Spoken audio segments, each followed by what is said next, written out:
ക്രിസ്തുവിൽ പ്രിയ ദൈവവേദനെ, താങ്കളുടെ ജീവിതം ശൂന്യതയുടെ നടുവിൽ കൂടെയാണോ കടന്നു പോകുന്നത്? എന്നാൽ ആ ശൂന്യതകളെ മാറ്റുവാൻ, ആ ശൂന്യതകളെ സന്ദർശിക്കുവാൻ, ആ ശൂന്യതകളെ തൊടുവാൻ എൻ്റെ ദൈവം ശക്തനാണ്.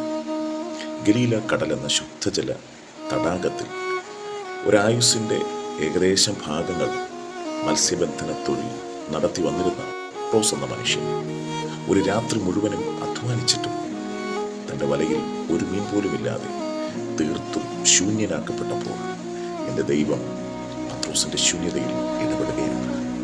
കർത്താവിൻ്റെ വാക്കിന് കീഴ്പ്പെട്ട് പത്രോസ് വലയിറക്കിയപ്പോൾ പെരുത്ത മീൻകൂടം താൻ കണ്ട് സന്തോഷിച്ചു. ഒരു രാത്രി മുഴുവനും അധ്വാനിച്ചിട്ട് താൻ ഒരു ശൂന്യനാണ്, ഒരു പ്രയോജനവും ഇല്ലാത്തവനാണ്, ഇനി ഈ തൊഴിലിന് യോഗ്യനല്ല എന്ന് സ്വയം വിധി എഴുതിയപ്പോൾ എൻ്റെ ദൈവം ആ മനുഷ്യൻ്റെ പരാജയങ്ങളെ തീർക്കുവാൻ ശക്തനായി തീർന്നു. ഒരായുസ് മുഴുവനും അധ്വാനിച്ചത് പലതും ചോർന്നു പോയൊരു സാഹചര്യത്തിലാണോ? ജീവിതത്തിൽ നേടുവാൻ കഴിയാത്ത ദുഃഖത്തിലാണോ? തീർത്തും ശൂന്യതയിലാണോ? എന്നാൽ ഈ പ്രഭാതം നമ്മുടെ ശൂന്യതകളെ തീർക്കുവാൻ ദൈവം ശക്തനാണ്.